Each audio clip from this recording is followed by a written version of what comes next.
시청자 여러분 안녕하십니까. 이영풍TV입니다. 오늘 국회 본회의에서 최혜병 특검법이 자동 폐기됐습니다. 이 과정에서 국민의힘 국회의원들의 어떤 선택이 국민의힘 지지자들로부터 여러가지 파장을 불러일으키고 있습니다. 오늘 오전에 하태경 의원 같은 경우에, 하태경 의원은 이번에 공천을 못 받았죠. 이해운 의원과 당내 경선을 해서 낙천이 됐습니다. 하태경 의원은 소신대로 이 최혜병 특검법에 반대표를 던지겠다 이렇게 선언을 했어요. 통상 이제 이렇게 많이들 생각하죠. 이번 투표가 누가 찬성을 했는지 반대를 했는지 알 수 없는 무기명 투표이기 때문에 지난번 총선에서 공천을 받지 못한 의원들은, 현역 의원들은 약간의 아쉬움이나 섭섭함이 있어서 이번 최혜병 특검 법안에 찬성할 가능성도 있지 않겠느냐. 그래서 추경호 원내대표 등이 표단속에 나섰다. 뭐 이런 어떤 기사들도 있죠. 그런데 하태경 의원은 본인이 이번에 낙선이 되었지만 뭐 그런 거하고 상관없이 원칙적으로 명분을 가지고 소신대로 반대표를 던질 것이다 라고 이야기를 했습니다. 그 내용을 보면 본인의 페북에다가 오늘 본회의에서 해병대원 특검 제2요구안에 반대표를 던지겠다. 종합적인 진상규명과 재발방지책 마련에는 특검보다 국회 국정조사가 더 효과적이다. 민주당이 주장하는 공수처 수사가 미진할 때 하면 된다. 이렇게 이야기를 했습니다. 아마도 하태경 의원이 삼선 의원이고 나름 국정조사나 이런 것도 경험이 있기 때문에 이런 말을 한 것 같습니다. 사실 하태경 의원은 여당 내에서 비윤계로 분류가 되죠. 그렇기 때문에 이 최혜병 특검 법안에 찬성표를 던질 수 있는 거 아닌가 이런 관측이 나왔는데 본인이 직접 반대하는 입장을 밝힌 거죠. 자, 하태경 의원의 이야기를 좀 더 들어보면 민주당이 일방적으로 추진하는 특검법은 해병대원 순직 사건을 진상규명한다는 실익보다는 정쟁에만 매몰되는 매우 어리석은 결정이 될 것이다. 이렇게 평가를 했고요. 21대 국회를 마무리하는 마지막 입법권 행사이기에 더더욱 그동안 지켜온 소신대로 표결에 임하고자 한다. 이렇게 이야기했습니다. 자, 하태경 의원은 진상규명과 재발 방지를 위한 종합대책을 내기 위해서는 국회 국정조사가 더 효과적인 수단이라는 것이 12년 의정활동에서 얻은 경험이다. 이 3선에서니까 이런 이야기를 하는 거죠. 자, 그리고 공수처 수사를 중단하고 즉각 특검을 하는 것보다는 공수처 수사를 하고 나서 보완 특검을 하는 것이 민주당의 일관성에도 부합한다.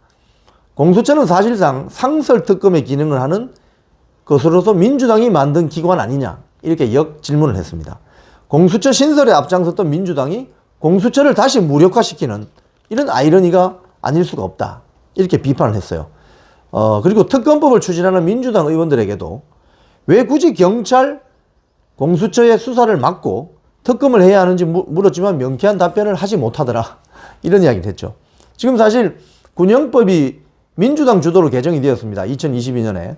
그리고 군 내에서 사망사건, 장병의 사망사건이 나게 되면 해당 경찰서에서 조사하게 됩니다. 사건이 이첩이 됩니다. 그리고 외압 의혹에 대해서는 또 공수처에서 할 수가 있죠, 수사를. 그래서 지금 최상병 사건 같은 경우는 최혜병의 과실치사 의혹에 대해서는 경북지방경찰청이 조사를 하고 있고 수사를 하고 있고 외압 의혹에 대해서는 공수처에서 수사를 하고 있는 거예요.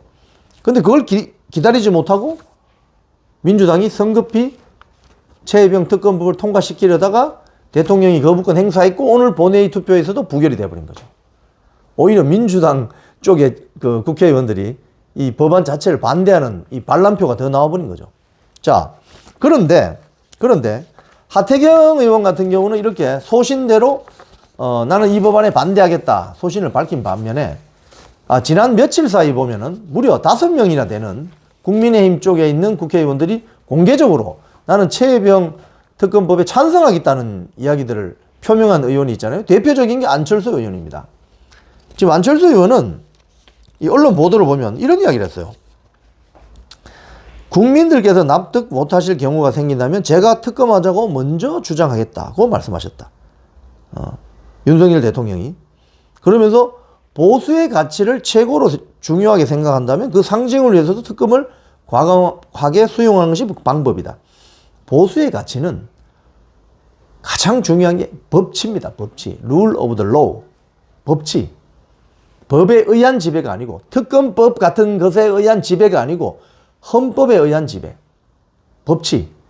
그래서 과실치사 의혹에 대해서는 경찰이 수사를 하고 있고 외압 의혹 수사는 공수처가 하고 있잖아요. 그게 법치거든요. 그걸 기다리지를 못해요. 자, 안철수 의원은 이탈표라고 부르기보다는 소신투표라고 한다. 당론으로 지금 최혜병 특검법에 대해서 반대하겠다는 당론이 적혀있는데 혼자 소신투표하면 안철수 의원은 어떤 타이틀, 어떤 정당의 타이틀을 달고 이번에 총선에 나왔습니까? 국민의힘 타이틀을 달고 난 거 아니에요? 만약에 안철수 의원이 국민의힘 타이틀이 없이 무소속으로 나왔으면 이분 당선됐을까요? 선거할 때는 그 당의 타이틀이 필요하고 당선되고 나면 그 당의 타이틀이 완전 필요 없는 겁니까? 이건 소신투표가 아니고 완전히 이거는 무개념 투표죠. 무개념 투표. 야, 이 밖에 뭐 최재형 의원, 뭐 유이동 의원, 김웅 의원 이런 식으로 공개적으로 당론에 배치되는 최혜병 특검 찬성표를 던지겠다고 주장하는 국회의원이 국민의힘 계열에만 5명이 있습니다. 자, 이번 최혜병 특검 법안은 민주당 단독으로 처리를 했고 그 다음에 이게 대통령의 거부권 행사가 이어졌고 이번에 오늘 최종 재투표가 이루어졌는데 무기명 투표로 이루어졌어요. 누가 찬반 투표를 했는지 알 수가 없어요. 그렇기 때문에 오늘 그 결과를 한 번 더 보면 재석 의원 그 국회의사당에 앉아있는 본회의장에 앉아있는 그 의원의 3분의 2가 나와야 됩니다. 이게 통과되려면. 재석 의원 294명이니까 이 3분의 2가 하면 196표가 나와야 돼요. 그런데 찬성이 179명밖에 안 나왔습니다. 그래서 더 놀라운 것은 국민의힘 국회의원이 지금 103명이잖아요. 21대 국회에서는. 그런데 찬성하겠다고 한 사람이 무려 5명이나 됩니다. 그럼 빼면 몇 표죠? 103명에서 5명을 빼면 98명이죠. 그런데 표는 111표가 나왔다는 거죠. 111표. 그러면 오히려 민주당 계열 쪽에서 반란표가 더 나온 거죠. 그래서 결국 최혜병 특검법은 결국 자동 폐기됐습니다. 자, 오늘 최혜병 특검법의 최종 자동 폐기로 민주당은 뭐 22대 국회 개원하자마자 또 특검법을 발의하겠다고 지금 호언장담을 하고 있는데 아마도 민주당 내에서도 나름 이 부분이 어떤 이재명 당대표의 독주, 입법 폭주가 아닌가 이런 생각을 하는 사람도 있는 거죠. 그래서 상당히 고무적인데 하지만 정말 실망스러운 것은 하태경 의원처럼 오늘 오전이라도 소신대로 내가 이 법안에 대해서는 이런 사유로 반대를 던지겠다, 반대표를 던지겠다고 말하고 있는 의원이 있는 반면에 오히려 당론과 배치되는 찬성표를 던지겠다고 했던 안철수, 최재형, 유이동, 김웅 등등 이런 국회의원들은 어떻게 봐야 됩니까? 지금까지 이영풍TV였습니다.